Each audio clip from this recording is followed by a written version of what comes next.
It's a sad day when you can't find a handful of Republicans to support a bill that would create up to 700,000 clean energy jobs, hold BP accountable, and look at the future as it relates to what BP did.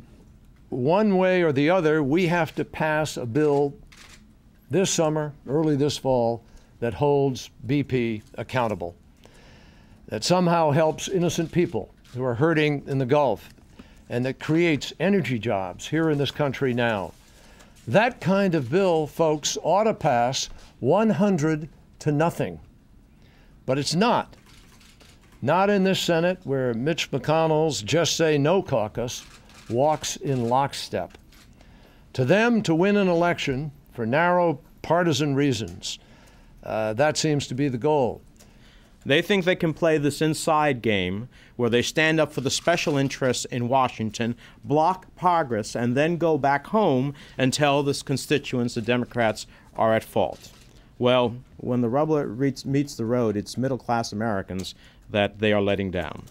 And I'm hopeful that this little break, where everyone goes home, will breathe some new life into our pursuit to get the 60 votes that they're forcing us to get. Normally, you only need a majority. You know, Thomas Jefferson said, what's crucial in a democracy is a majority. He didn't say a supermajority, but it is what it is, and we will go seek out that vote. You know, we all praised appropriately my late colleague Ted Kennedy for his perseverance in legislating. And the one thing he'd tell you if he was here today, that none of what he did in terms of persevering happened without finding a Republican to work with. It was a requirement. And he couldn't have done any of it if he didn't find a Republican who was willing to do it.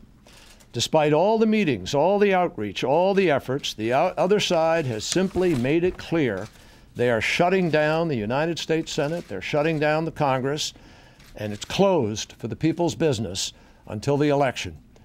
We tried jiu-jitsu, we tried yoga, we've tried everything we can with Republicans to get them to come along with us and be reasonable. Remember, my legislation was not some big omnibus bill. It did a few very simple things. It held BP accountable.